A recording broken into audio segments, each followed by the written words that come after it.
The savanna is quiet today. Unnaturally quiet. No birds, no breeze. Only the sun pressing down on cracked earth, as though the sky itself is holding its breath. They came from the east. 7 shadows moving low and deliberate backs hunched, eyes burning red, their laughter slicing open the silence of midday. 7 hyenas, and they already had their target. In the tall grass, a lioness stood still. Beneath her body, a tiny cub pressed close. She had made her kill. She had done what a mother does. But today, the hyenas hadn't come to scavenge. Today, they had come to kill. Hyenas, the ones they call the cleaners of the savanna. But something in their eyes today was different. Darker. More deliberate. As if they had waited too long. As if today, they had decided enough was enough. They attacked from the left. One slammed into her flank. She turned, roared, slashed, it fell back. But 2 more came from the front. Then one from the right. They weren't chaotic. They were coordinated, calm, cold. Like a machine built for one purpose. She fought with everything she had left. Every time she turned to strike, she pulled her cub deeper beneath her, using her own body as a wall. She was both warrior and shelter. But a single body can only be a wall for so long against 7 waves that never stop coming. Perhaps she already knew. From the moment she saw them coming, perhaps she already knew this would be her last day. But she didn't run. She didn't leave her cub behind. And then her body gave out.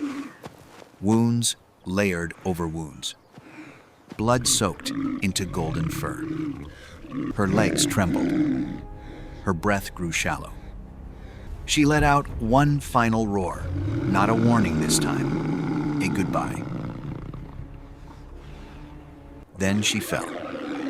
The hyenas swarmed. Their laughter filled the air. And the small cub beside her didn't move, didn't cry. Just lay there in the dust and dry heat. One hyena took the cub in its mouth, carried it away like a trophy. Not out of hunger, out of victory. On the far edge of the territory, beneath an old acacia tree, the lion finished his patrol. He stopped, lifted his head, drew in a breath, and roared the roar he always gave at day's end, the one that called his family home, the one that always brought an answer. But today, the savanna said nothing back. He called again, then again. This time, his voice wasn't a greeting. It was a question. And when he looked west, he saw a motionless patch of gold lying still in the open grass. He ran, 4 paws hitting the earth, barely seeming to touch. He ran as if reaching her in time could still change everything. He stopped before his mate, nudged her with his nose, pressed his head to her neck, tried to wake her, but nothing answered. The savanna had taken her. Then he raised his head, and in his eyes, something that needed no words. The understanding of the cruelest thing this world can take from you. He followed the tracks in the dust. And he ran.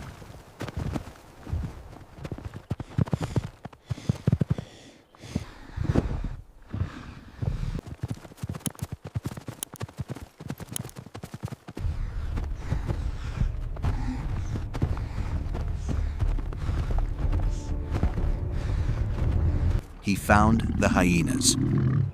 No hesitation. He hit the lead one, like something falling from the sky. One who dared resist went down. 2 lunged at his back. He turned, roared, they scattered. But he didn't stop there.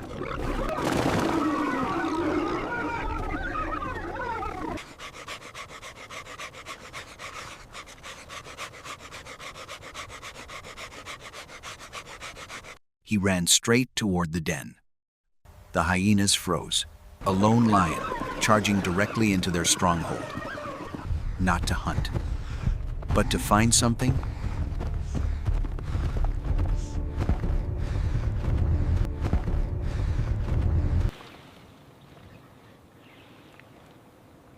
He dug, claws tearing into red earth. Hyenas bit into his back. He didn't turn around. They tore at his shoulder. He didn't stop. He dug like a creature who had forgotten he could feel pain. Like a creature with only one purpose left on this entire wide earth.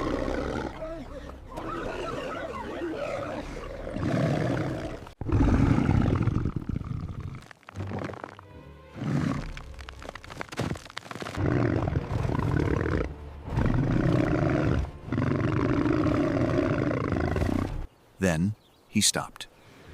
From inside the earth, he lifted something small, gently, as if afraid to hurt it further, as if afraid to break what was already broken. It was his cub, no longer breathing. They say lions don't weep. But watching a lion father stand inside his enemy's den, holding his lifeless cub, perhaps it doesn't take tears to know this is the deepest grief a father can carry. He turned and walked away. He didn't leave the cub behind. Even as the hyenas closed in, even as blood ran down his legs, even as every step cost him more than the last.